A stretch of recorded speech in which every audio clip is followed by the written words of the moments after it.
Welcome back, Saints. I'm Jacob Tatley. And I'm Aiden. And this is SFHS Today.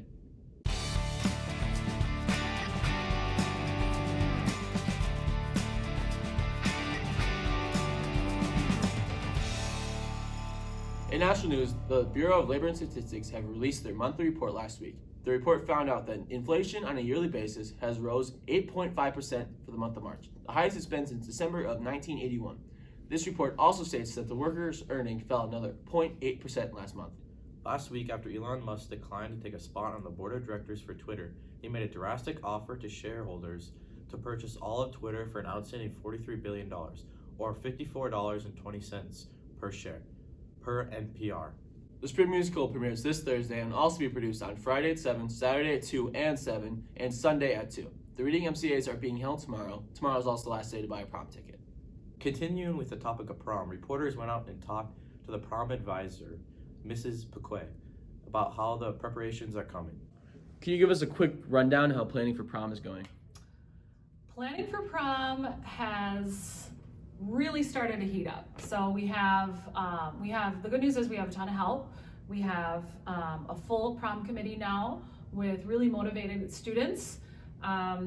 We are just finishing up centerpieces, name cards, details, and building our whole set for the Garden of Glamour for the Grand March. So it's going well.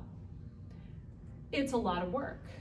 And we just need to stay diligent to make sure that everything is just the way it needs to be for a great night. All of our schools across the ISD 15 district have had a major transformation over the past few years. But as the deadline to spend the money allocated by the 2017 bonding bill comes to a close, our reporters went out to find how the process is going and what is left to do. How has construction gone throughout these couple of years throughout the district? Being that I have not done any extensive construction projects before in a school, I would say it's been a long road, right? Construction typically, from my understanding, isn't very smooth. You mix in a pandemic and COVID with all of that, and it's made for a bumpy road. However, when you walk around our buildings, I think by and large you look at the scope of what was done, and people are pretty excited.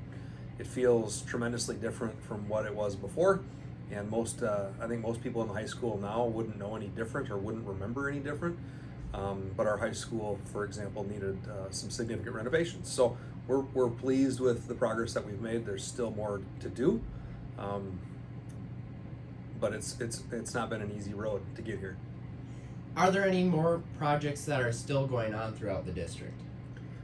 Yes, there are. So the bond that was passed by voters 2017, I want to say, we're coming to the end of that bond. So the end of this fiscal year for the school, which will be June 30th, all bond dollars will need to be spent.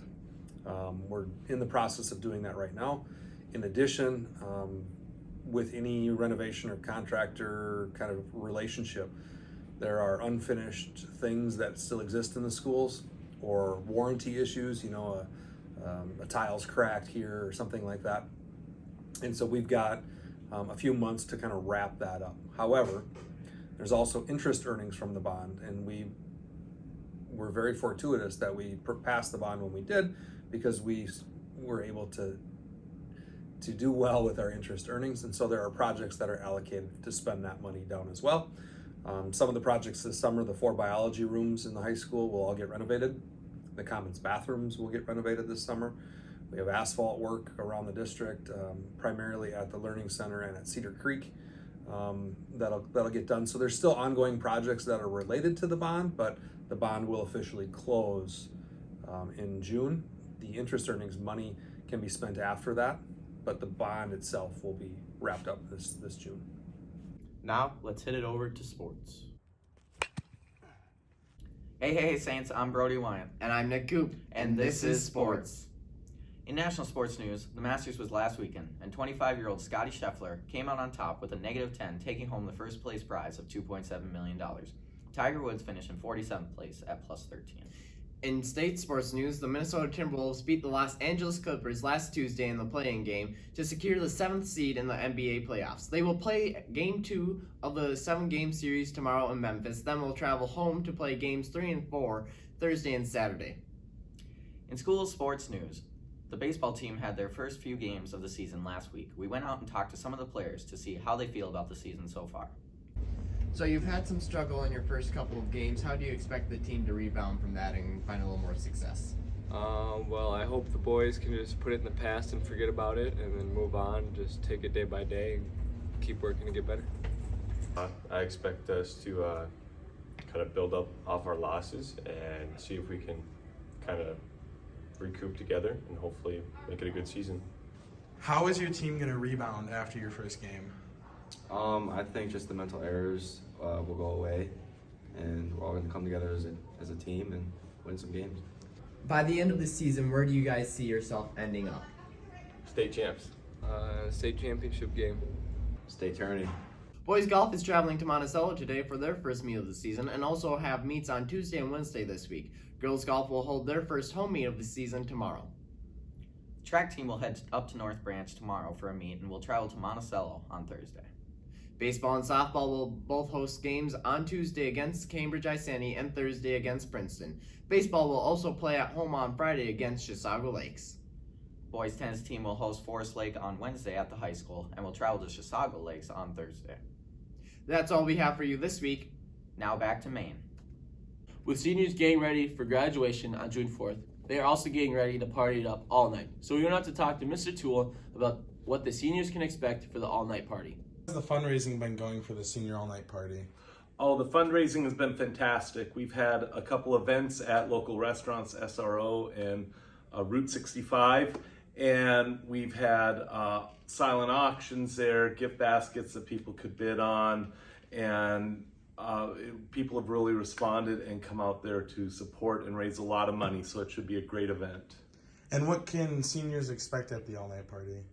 The all-night party, the theme is casino night, so there's going to be casino games, including blackjack tables with professional dealers, a chuck-a-luck table, a poker table, maybe a roulette table. I'm not sure on that one.